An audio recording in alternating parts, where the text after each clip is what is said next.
ఓం శ్రీమాత్రే నమః. Welcome to SRK Telugu channel. మరి ఈ రోజు మనము ఒక బ్రదరు ఇంకా ఒక సిస్టర్ అయితే అడిగారు. అదేంటి అని అంటే, అక్క మాకు ఇంట్లో చేసుకోదగ్గ ఏదైనా వశీకరణ మందు గురించి అయితే చెప్పండి, లాస్ట్ టైం మీరు చెప్పారు కదా ఆ విధంగా చెప్పండి అని అడిగారు. అయితే ఇంతకు ముందు వీడియోల్లోనే నేను అవి చెప్పేదాన్ని. అయితే అవి అన్ని కూడాను కొలతల మీద మనం తయారు చేసుకోవాల్సినవి. ఏదైనా ఒకటి తేడా కొట్టినా లేదనంటే పొరపాటున మీరు ఒకదానికి బదులు మరొకటి వేసేసినా ఏమవుతుంది అని అంటే అవతల వాళ్ళ ప్రాణానికి ప్రమాదం, లేదు అని అంటే ఏదైనా తప్పు జరగవచ్చు. సో దీనివల్ల అవతల వాళ్ళకి మనకి కూడా ఇబ్బందులు అనేవి కలుగుతాయి. మనకెందుకు కలుగుతాయి అని అంటే, ఒకవేళ వాళ్ళకి తెలిసిందనుకోండి మనం ఇలా చేస్తున్నాం వాళ్ళ మీద అని ప్రయోగం, అప్పుడు మనకి దెబ్బే కదా, రిలేషన్ ఇంకా కొంచెం పాడైపోతుంది, స్పాయిల్ అయిపోతుంది. సో అందుకనే ఇవన్నీ కాకుండా ఇబ్బందులు పడకుండా మీ అందరికీ చక్కగా ఉపయోగపడే ఒక చక్కటి యంత్రం గురించి అయితే చెప్పబోతున్నాను. అది ఎక్కడ కొనుగోలు చేయవచ్చు అనే దాని గురించి కూడా చెప్తాను. మీ అందరూ పర్చేస్ చేసే విధంగానైతే ఉంటుంది. దాన్ని ఎలాగ ఎనర్జైజ్ చేసుకోవాలి, దాని ద్వారా ఎదుటి వాళ్ళని ఎలా అట్రాక్ట్ చేసుకోవాలి అనే దాని గురించి ఈ రోజు వీడియో అయితే ఉండబోతుంది. మరి తమ్నైల్ చూసారు కదా, ఆ ప్రకారం మనం ఎలాగా మన భర్తని కావచ్చు, లేదనంటే మీరు ప్రేమిస్తున్న బాయ్ ఫ్రెండ్ని కావచ్చు, గర్ల్ ఫ్రెండ్ని కావచ్చు, ఎవరినైనా కూడా ఈ యంత్రం మన దగ్గర ఉన్నది అని అంటే ఖచ్చితంగా అవతల వాళ్ళు అట్రాక్ట్ అవ్వాల్సిందే. అయితే అది దానికి సంబంధించి మనం ఏం చెయ్యాలి అనే దాని గురించి తెలుసుకుందాం ఈరోజు. అయితే ఫస్ట్ ఆఫ్ ఆల్ మందులు పెడుతుంటే ఈ ఇబ్బందులన్నీ కూడా ఎదురవుతున్నాయని యంత్రాల గురించి అయితే తెలుసుకుందాము. ఈ యంత్రము ఎలా ఉపయోగపడుతుందో అనేది చెప్పాలి కదా, అలా చెప్తేనే మీకు పూర్తిగా అర్థమవుతుంది. అందుకనే, కాకపోతే ఇది సోది అనుకున్న వాళ్ళు ఇక్కడ స్కిప్ చేసేసి వదిలేసి వెళ్ళిపోండి, మిగతా వాళ్ళు కావాలి అనుకున్న వాళ్ళు చూడండి. అయితే యంత్రం అనేది దాని మీద పర్టికులర్ గా కొన్ని అక్షరాలు ఇంకా దాని మీద నెంబర్స్ అయితే వేసి ఉంటాయి. కాపర్ లోనే ఎక్కువగాను తయారవుతుంది.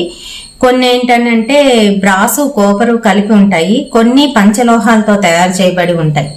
అయితే యంత్రానికి మనం ఆ యంత్రానికి తగ్గట్టుగా ఆ మెటల్ అయితే యూజ్ చేస్తాము. యూజ్ చేసి దాని మీద ఈ అక్షరాలు అయితే రాయడం జరుగుతుంది. రాసిన తర్వాత ఇది మనం ఎప్పుడైతే దానికి సంబంధించిన ఆ యంత్రానికి సంబంధించిన మంత్రం ఉచ్చరిస్తూ దాని ఎదురుగుంట కూర్చొని ఉచ్చరిస్తూ మనం జపిస్తూ ఉంటామో, యంత్రం మీద ఈ వైబ్రేషన్స్ ఏవైతే మనం చదువుతున్న మంత్రం యొక్క వైబ్రేషన్ పడి అది మళ్ళీ రివర్స్ లోని మనకైతే వస్తుంది. ఆ రకంగా యంత్రం యొక్క శక్తి మనలోకైతే చేరుతుంది.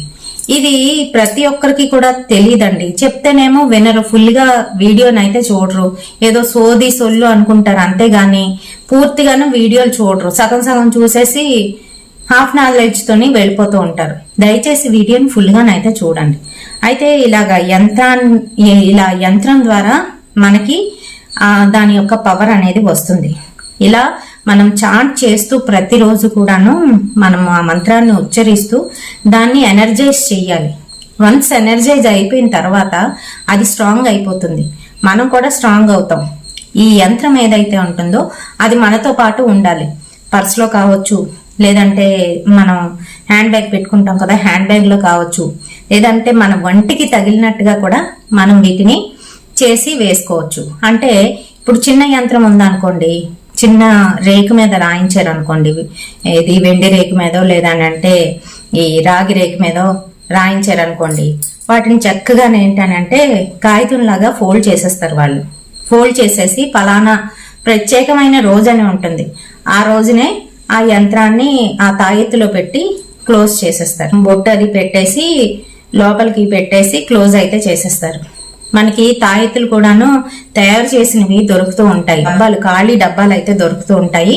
ఆ డబ్బాలు తెచ్చుకోండి, దాంట్లోనే ఈ యంత్రాన్ని దూర్చి పెట్టేసి మనం లాకెట్ కిందో లేదంటే ఆ తాయెత్తు మెడలోకో చేతికో దండానికో ఎక్కడో దగ్గర కట్టుకోవచ్చు. మరి ఈ రకంగాను ఒక యంత్రము మనకు ఉపయోగపడుతుంది. అయితే ఇక్కడ నేను చెప్పబోయే ఈ యంత్రము ఇంత అయితే ఉంటుంది, పెద్దదేం కాదు. అది మనకి ఆన్లైన్ లో కూడా దొరికేస్తుంది.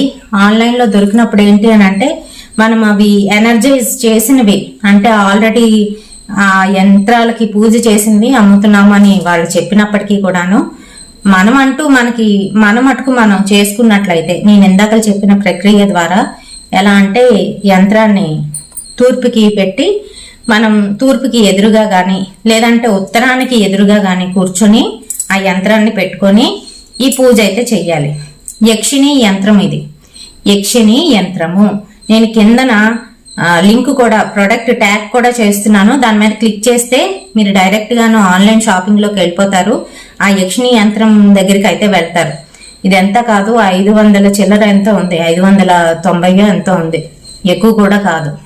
సో ఆ యంత్రాన్ని కొనుక్కోండి. నేను చెప్పబోయే ఈ యక్షిణి మంత్రం ఎలా ఉపయోగపడుతుంది అని అంటే, ఎదుట వాళ్ళని మోహింపజేసేటట్టుగానైతే ఉపయోగపడుతుంది. మనల్ని చూడగానే మనకు ఒక మంచి అందం అయితే వస్తుంది, మంచి వచస్సు అయితే వస్తుంది. ఈ వచస్సుతోని మనం ఎవరినైతే మన వశం చేసుకోవాలనుకుంటున్నామో వాళ్ళ పేరు జపిస్తూ విఘ్నేశ్వరుడు పూజ చేసి ఆ తర్వాత సంకల్పం చెప్పుకొని ఆ తర్వాత నేను చెప్పబోయే ఈ మంత్రాన్ని అయితే జపించండి 108 సార్లు. ఇలా ప్రతిరోజు కూడాను 41 రోజులు మీరు దీక్ష పూని ఎటువంటి నాన్ వెజ్ ఏమీ తినకుండా చక్కగా ఈ యంత్రానికి ఎనర్జైజ్ చెయ్యండి, బలాన్ని ఇవ్వండి, శక్తిని ఇవ్వండి.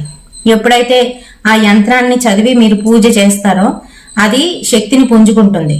అలాగే మీకు ఆ తరంగాల ద్వారా శక్తిని పంపిస్తుంది, దాని యొక్క శక్తిని మీలోకి పంపిస్తుంది. ఆ తర్వాత ఆ యంత్రాన్ని మీ దగ్గర అయితే అట్టు పెట్టుకోండి. ఖచ్చితంగా ఇదైతే జరుగుతుందండి. ఇప్పుడు మనము ఆ మంత్రాన్ని అయితే చూద్దాం. మరి ఈ యక్షిణి మంత్రాల్లోని మనీని అట్రాక్ట్ చేసేవి, లవ్ ని అట్రాక్ట్ చేసేవి, సక్సెస్ ని అట్రాక్ట్ చేసేవి, ఇలా అయితే చాలా రకాలు ఉన్నాయి. మనం లవ్ అనుకుంటే లవ్ కి సంబంధించి, అంటే ఇప్పుడు భార్యాభర్తల గురించి చెప్పుకుంటున్నాం కాబట్టి, అలాగే ప్రేమికుల గురించి చెప్పుకుంటున్నాం కాబట్టి, అటువంటి వారు ఓం హ్రీం రతిప్రియాయ స్వాహ అనేది మంత్రము. మళ్ళీ చెప్తున్నాను, ఓం హ్రీం రతిప్రియాయ స్వాహ అనేది మంత్రము. అంతే, చిన్నదే, ఎక్కువేం కాదు. ఇది ప్రతిరోజు 108 సార్లు అయితే జపించండి. 108 సార్లు జపించే ముందు మీరు చెప్పాను కదా, ఉత్తరానికి గాని తూర్పుకి గాని ఎదురుగా కూర్చొని ఆ యంత్రాన్ని అక్కడ పెట్టి స్థాపించి ముందుగాను మీరు దేవీ దేవతలను అయితే పూజ చేయవలసి ఉంటుంది. ముందుగానైతే మనం విఘ్నేశ్వర పూజ చేయవలసి ఉంటుంది. విఘ్నేశ్వరుడు పూజ చేసిన తర్వాత అంటే స్వామివారి మంత్రాలు పేర్లు చదివి ఆయన మీద అక్షింతలు వేయండి. అలాగే ఒక అరటిపండు ఏదో పెట్టండి, బెల్లం పెట్టండి నైవేద్యంగాను. పెట్టేసి తర్వాత మీరు సంకల్పం అయితే చెప్పుకోండి. సంకల్పం అంటే మనం ఏదనుకుంటున్నామో దాని గురించి, అంటే నా భర్త నా మాట వినిపించుకునేటట్టు చెయ్యి తల్లి, లేదా అంటే నా భార్య నా మాట వినిపించుకునేటట్టు చెయ్యండి, నేను ప్రేమించిన అబ్బాయి పెళ్లి చేసుకునేటట్టు చెయ్యండి, ఇలా లేదంటే నేను ప్రేమించిన అబ్బాయి నాతోనే ఉండేటట్టు చెయ్యండి. ఇలా మీరు ఏ కోరుకుంటే ఆ కోరికనైతే అయితే అనుకోండి. అనుకున్న తర్వాత సంకల్పం చేసుకోండి. సంకల్పం చేసుకొని తీర్థం తీసుకోండి. తీసుకున్న తర్వాత అప్పుడు మీరు ఈ మంత్రాన్ని 108 సార్లు ప్రతిరోజు కూడా, ఇంకా ఎక్కువ సార్లు చెప్పుకున్నా కూడా తప్పేమీ లేదు.